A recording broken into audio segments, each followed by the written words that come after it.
It's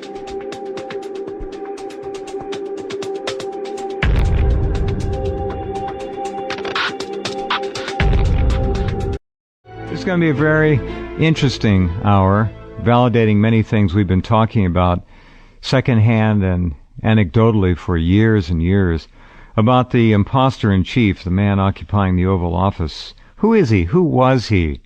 And for the first time, someone who actually went to high school with this guy has stepped forward to tell her story of what it was like to be around Barry Soetoro, now Barack Hussein Obama, and what he was like for real, not as the fictional stories of his young years were laid out to tell us. Her name is Mia Pope.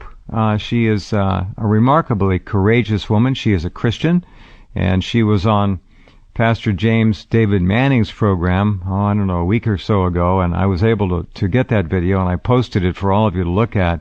And Pastor Manning was kind enough to set this up tonight so she could come on this program and speak directly to all of you. And I'm very grateful for that, Mia. Thank you for being here. Oh, thanks, Jeff, for having me on. I'm happy to give the story. I think we as Americans, we need to get some clarity about some things, and I'm thrilled to be able to clear up what I am able to clear up. One thing, just to stipulate that I did not attend Punahou with Barry Soetoro. I was a girl in the neighborhood in 77, 78, part of 79, and I only ran across him during the summertime. Sure. When he would be out of school and I would be out of school. Yeah. So, just to be specific about that, because I'm hoping that other people from Punahou and in the neighborhood will pop up and substantiate some of this. So I don't want them to feel like, well, wait a minute, she didn't go to Punahou. But what I meant to say, and I should have been more specific, was that you went to school at the same time in the same neighborhood and knew him that way, and that's fine. And maybe somebody from Punahou will step forward. First of all, let's talk just for fun about Punahou. He entered Punahou under very unusual circumstances, according to tradition. Did he not? Yeah, that's right. The school is over 100 years old. It's an old missionary school, and it's one of very few in the country. I'd say a handful of preparatory type academies in the country. That's not only extremely expensive, but the admissions process is quite selective. And you might see some of these types of schools on the East Coast, and those familiar with that would maybe understand the incredible hoops that you have to jump through to get into these schools. Yeah. But one of the characteristics of Punahou, of which I'm aware of, is that they really will only take you from kindergarten. And there's a whole rationale behind that. In Barry Soetoro's case, from what, if we can believe anything, but he was supposedly 10 years old, so that would put him at about the 5th grade, or maybe 11 years old in the 6th grade. They wouldn't want a student coming in at that age simply because a child that age would bring other influences, their experiences and that sort of thing. And, if you have a rogue kid in there, can kind of infect the other kids. So there's they have this kind of a philosophy where they really kind of prefer to groom you from kindergarten on. Understand. So, and there's a waiting list to get into that school. Yeah. There's no shortage of students.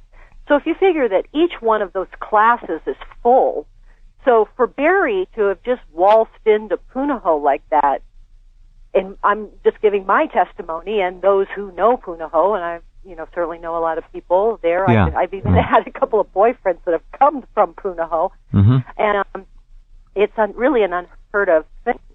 And so, if I'm just saying, I'll bet $1 that it has never happened before and it has never happened since. Now, that's my testimony. Well, I would think you're quite right. I do know people who have gone there myself over the years, and they've described a similar profile. It's very expensive too, and these are 1970s dollars. What was it? What did it cost a month to go there? Yeah, it was. Later. Last time I heard a figure on Punahou was in the middle 90s, and it was over of about $900 for kindergarten. at that time, a month. That's right. Yeah, and if I remember, a month, folks, a month. Just so you get so this is in like '94 that I recall, because I had my nieces coming to live with me in Hawaii, and so I thought I might try to see if I could do some, because they were that age, 4 and 5 years old. Right. So I was pricing things. So that was the latest figure that I have.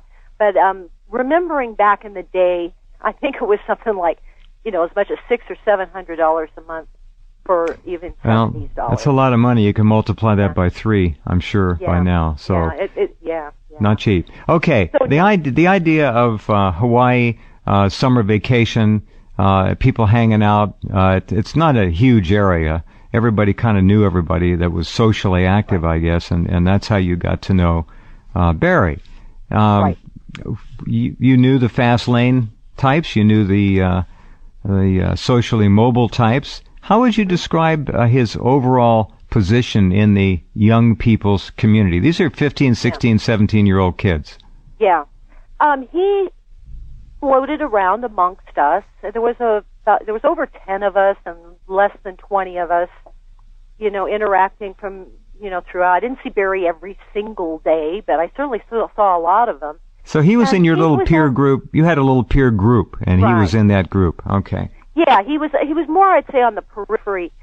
Barry had a type of personality where he might have some acquaintance for a while, but he seemed to just either make that person mad at him, burn him off, or he just like today you see that usury type of personality. He was either, bumming money, bumming cigarettes. Oh, he's a taker. Something off of you. He's a taker. Yeah. And so what would happen is he would wear out that emotional friendliness. The reservoir of affection would easily dry up with him. So he would kind of float around a bit. And so I would say that Barry really wasn't a beloved member of our peer group. And another thing is even us kids, and we were naive kids basically, right? Like, knuckleheads like all, most teenagers. But even we could tell about his pathological lying, and he would just, he'd just tire you out. Okay, so he'd come on with his charm, his flashy smile. I guess most of you were smoking a little bit of weed back then. Oh, yeah. I've never done cocaine in my life, but I've definitely smoked and inhaled Pakalolo in the 70s, for sure. And I even held it in for a second or two before exhaling. My goodness. But, right. Yeah, I know. You definitely don't want to waste that stuff. Somehow I wound up staying out of the hardcore drug scene myself, and I don't know, miracle why that was the case. Okay. But it was all around me, and there were certainly people around me that did harder drugs. Now, let's talk about Barry's sexual orientation then. Yeah. I understand that you and your peer group knew full well that even then he was at least bisexual, if not fully homosexual. How did you assay that, and what did your friends think of that in your group? We're looking at 77, 78, 79. This is before AIDS. Gay was a raging concept. It was not really, it was like somewhat avant-garde, perhaps, to be gay. There was... was it kind of cool? It was kind of cool. Huh. It was kind of cool. If you think, I refer to the Studio 54 mentality type crowd, but yeah, it was cool.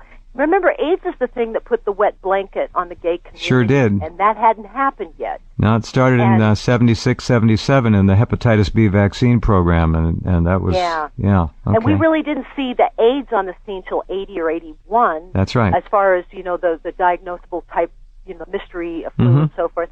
But, and then remember that the crack wasn't invented yet, or at least it wasn't in the islands.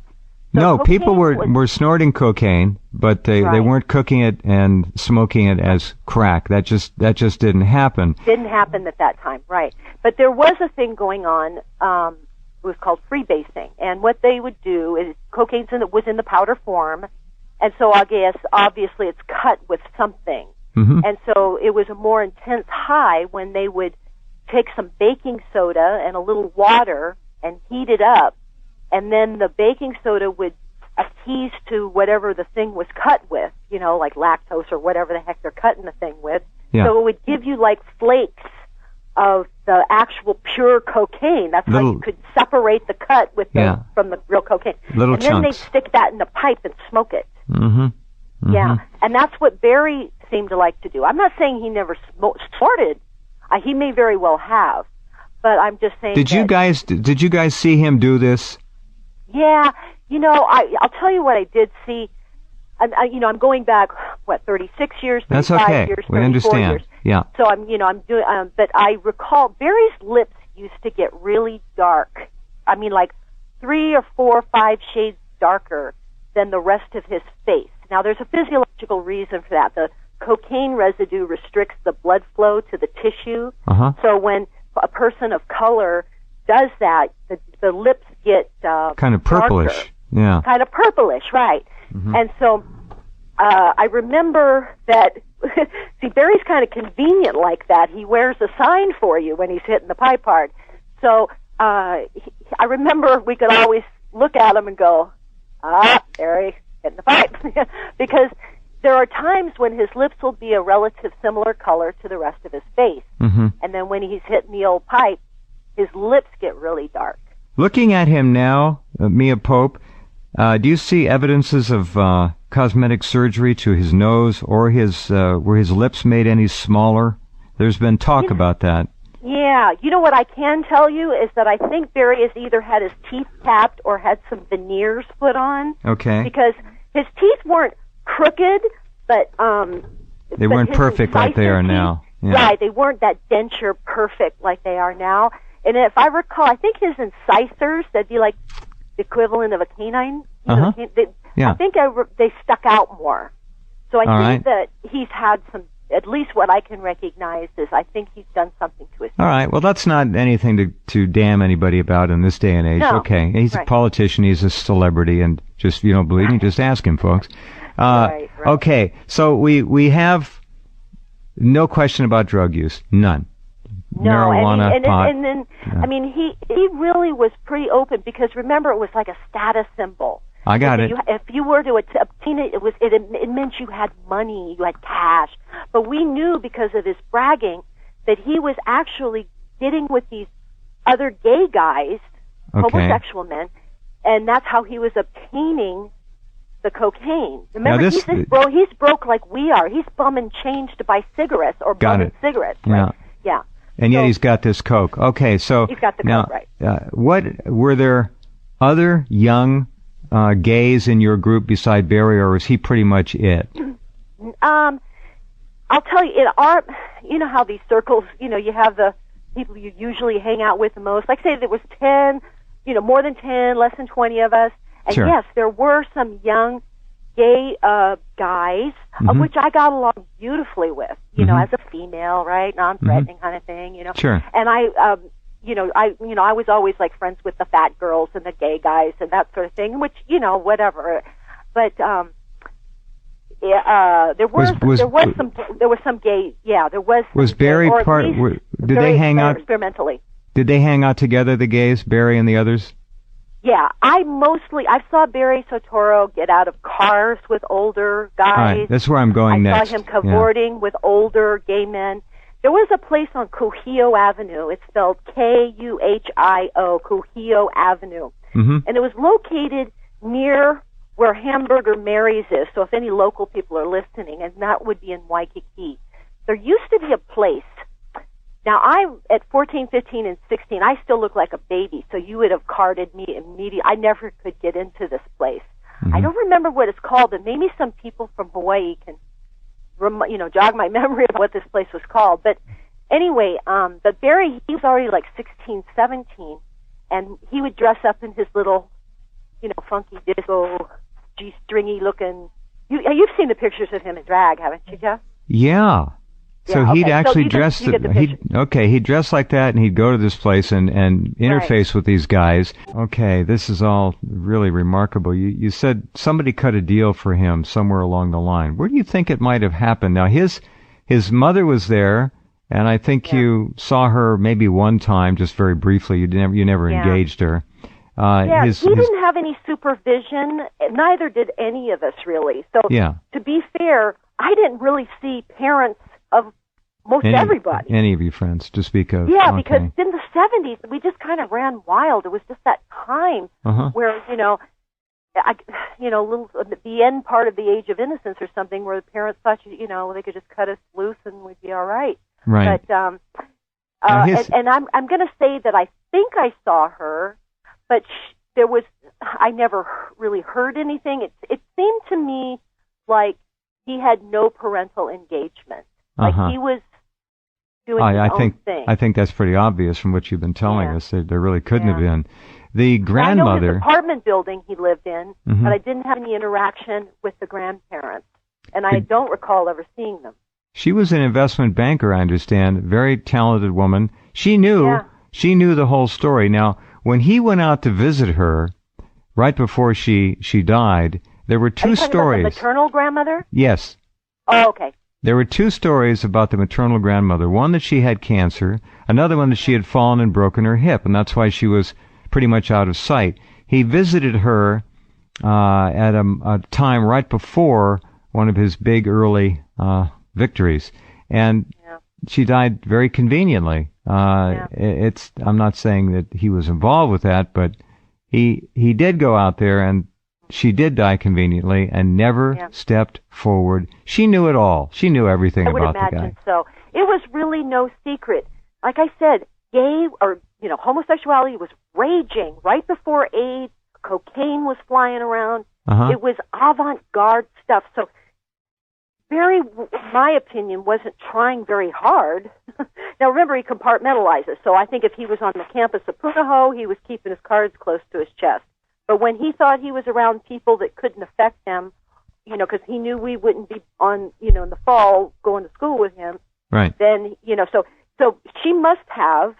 But I will tell you, I'm not saying that Barry's had only 3 boyfriends that have mysteriously been murdered. I only have found 3 of them. And then, and certainly Barry's had more than 3 boyfriends. He was never nearly that chaste. But if you want to talk about people who have mysteriously been murdered and they're unsolved crimes, and to this day the cases are still open, I have 3 of Barry's boyfriends' names, if you want me to share them with you. Yeah, let's do that. Okay. So one boyfriend, now these were all attendees of that Jeremiah Wright church in Chicago. Yeah. There was a formal, informal knowledge amongst the congregation that there was what they called the Down Low Club. Down Low. What the Down Low Club is that were men who wanted to appear to be straight, but wanted to still have the opportunity within a somewhat protected-like environment to hook up with other men.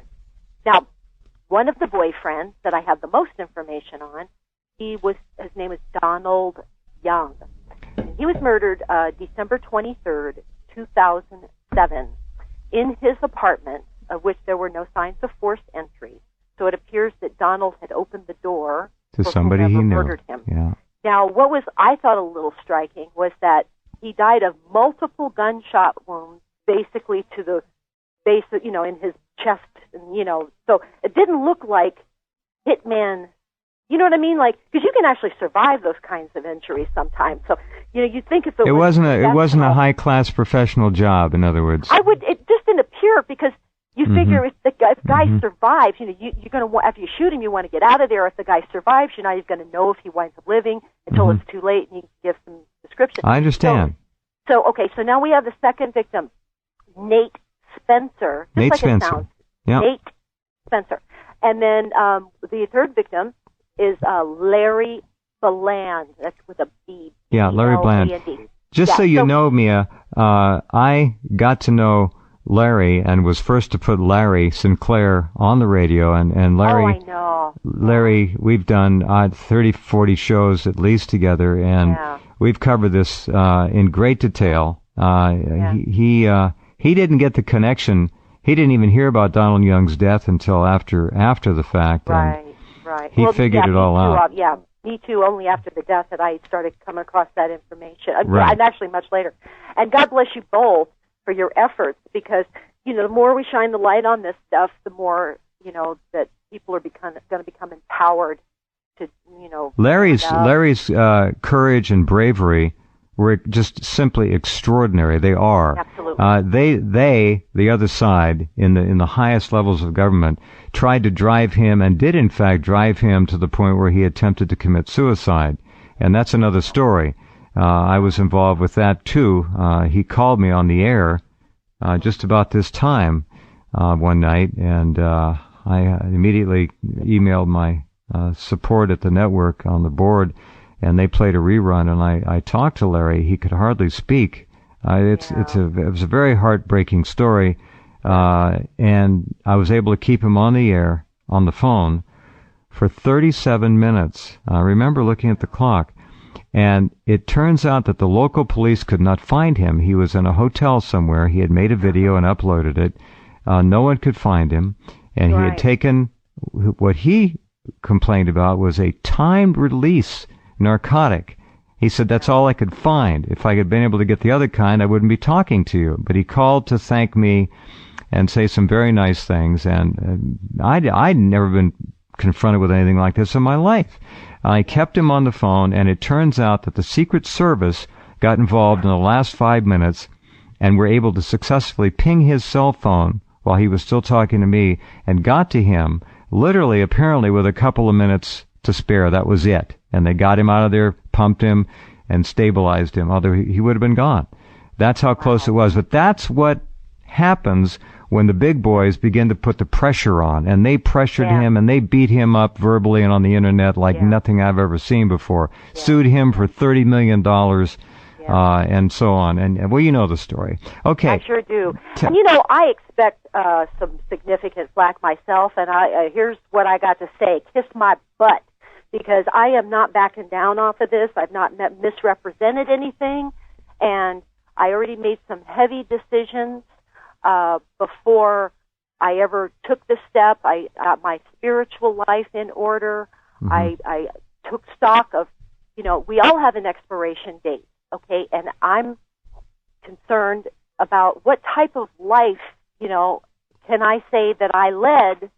But, knowing what I know, I just felt sick to my stomach sitting there holding this information. And there's so many fellow Americans that are, they're hurting, they're frustrated, they're losing their homes, they're busted down to part-time from Obamacare, and, we're getting steamrolled by these super freaks.